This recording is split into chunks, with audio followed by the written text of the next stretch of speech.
Hey everybody, good morning. It's cruise day. No, it's not cruise day. What do you mean? We're doing something different today.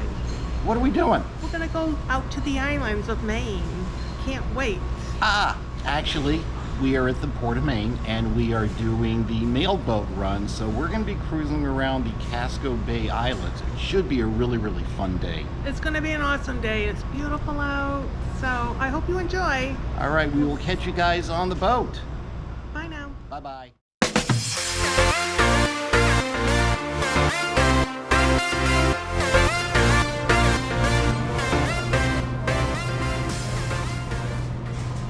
Ahoy everyone! Today we're taking a different type of a cruise, right from our own backyard in Portland, Maine. We're getting ready to board the Machwit 2 mailboat, which is a true working boat.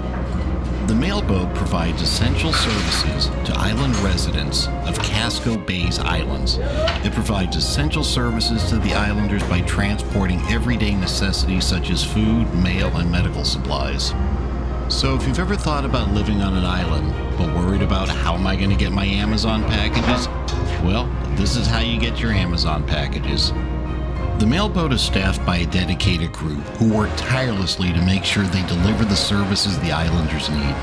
The crew is familiar with the rugged coastline of Maine and the unpredictable weather, which can make their job extremely challenging at times, but they never fail to deliver.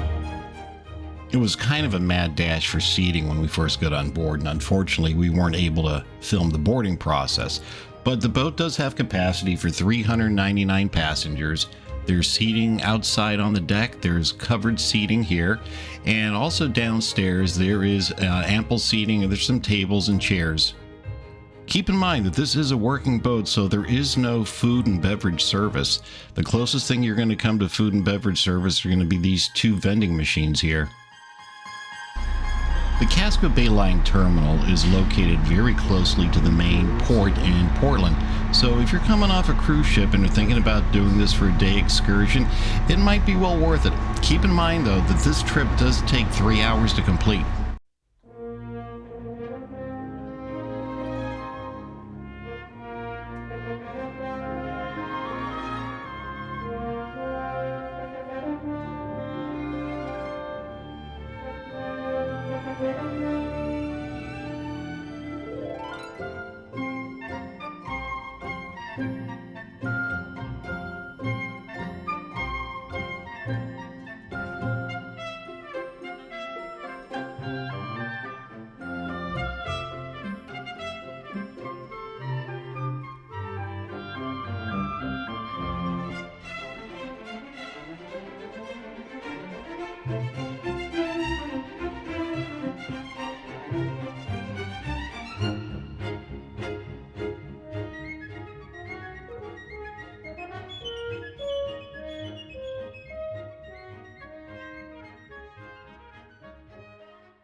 We're coming into Little Diamond Island right now. This is going to be our very first stop. They're going to be offloading some mail and cargo today, which is the nature of the ship. It's a very important boat for the islands of Casco Bay. It's one of the only lifelines for cargo, packages, mail, all sorts of stuff. There's a lot of pricey cargo. So I kind of feel a little foolish here. Living in Maine as long as I have, I've never visited Little Diamond Island. So it just goes to show, go out and explore your own backyard. Little Diamond Island has approximately 65 full-time residents throughout the year, and that number swells to about 300 during summer. It's also part of the city of Portland, so unfortunately they get stuck paying Portland, Maine property taxes. Weights and balance is calculated to put cargo and passengers. All right, Sue, what do you think? Hi, we're having a good time. It's beautiful out, nice and breezy. We're on the island. And it looks like we're beginning to pull away from Little Diamond Island right now. Yep. And now we're going to go to Peaks Island. And then we're going Is to... Peaks our next stop? We're not sure. But we'll have to figure that out. Okay. And we're looking at Peaks Island right now. It's the largest island in Casco Bay.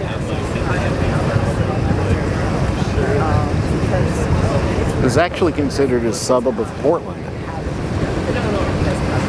Peaks Island does make for a good day trip. If you're getting off of a cruise ship, you can take one of the ferries across.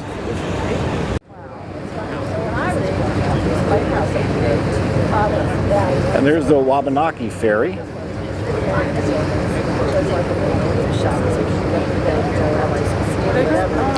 The Wabanaki ferry.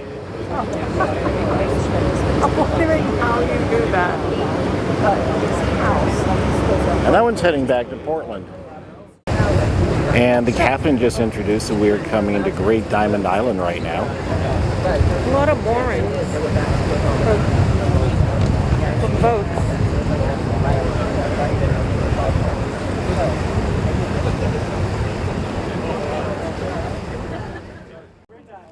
So, Great Diamond Island is part of the city of Portland. And at the 2000 census, the island had a year-round population of 77 folks.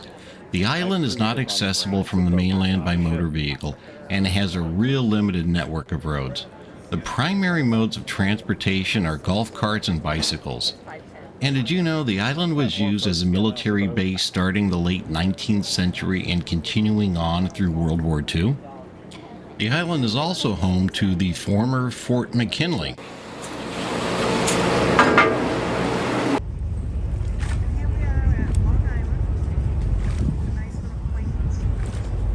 Not Long Island, New York, but... Yeah, Long Island, Maine. Have like your little boat.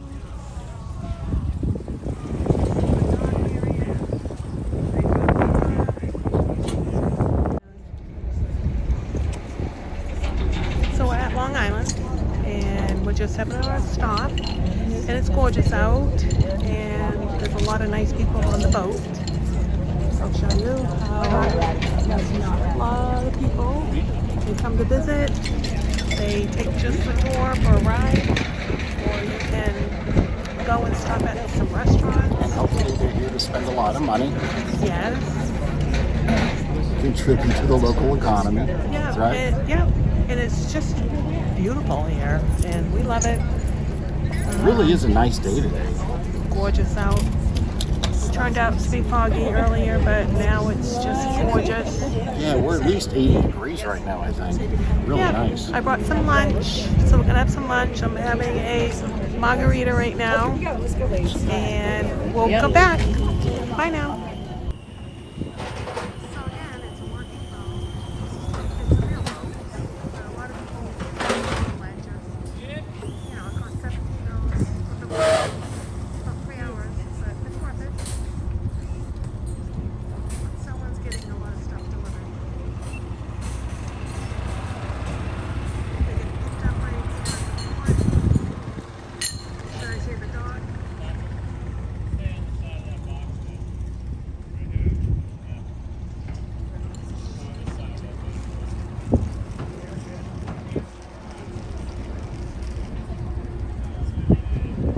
Stop.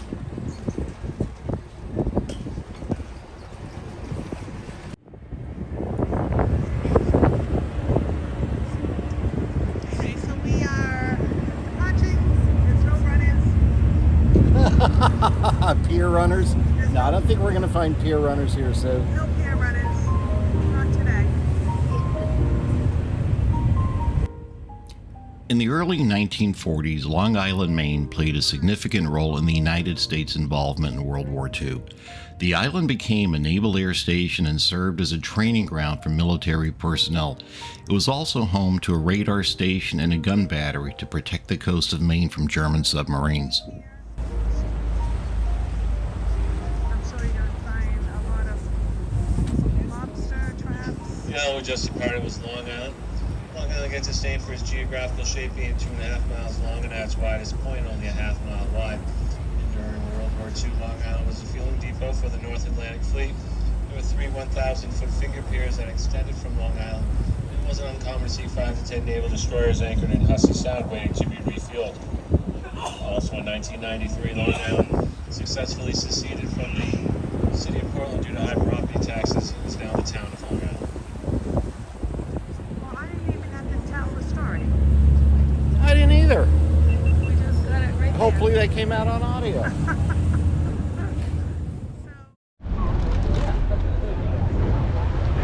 Well, we're coming in for a landing. I have no idea where we're at. Coming in for a landing. And yet another chowderhead moment for me. I didn't realize we were pulling into Shig Island. Shig Island is one of the most beautiful islands in Casco Bay. It's home to around 360 year-round residents and probably swells to over 1,600 during the summer months. Located on the island is the Shig Island Inn, which was built in the 1920s. It's been thoughtfully restored to recapture its classic beauty. I'll leave a link down in the description so you can check out the island's inn.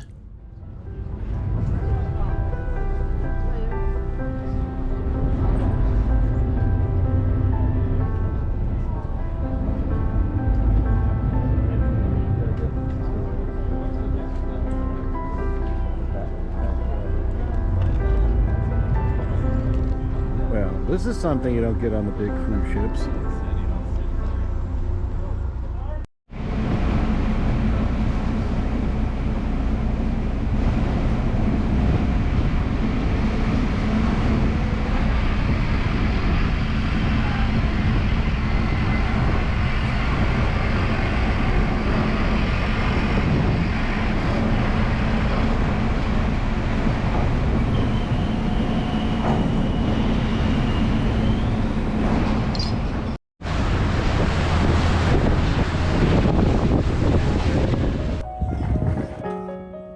Cliff Island is the smallest of the inhabited islands in Casco Bay, and it's also our next to last stop. This is the next to last stop on the mailboat run, and passengers can actually get off for about 15 minutes before the boat takes off again. There's about 60 or so full-time residents on the island, and one place where they can all buy groceries at the Cliff Island Cafe and Store. Yeah, well, once again I stand corrected. Cliff Island is actually our last stop on the mailboat run. We hope you've enjoyed coming along with us on the mailboat run through Casco Bay.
Pretty good day. I think we had a great day. Yeah, first time we've done this.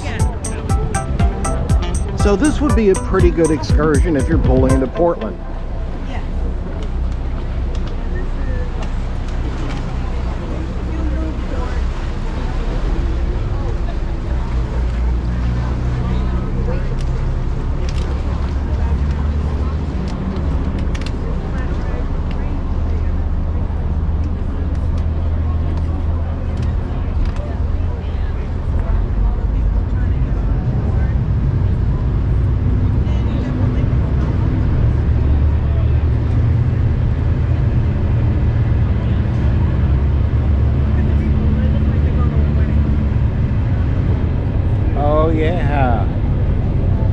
be going to a wedding on one of the islands, obviously. Did you?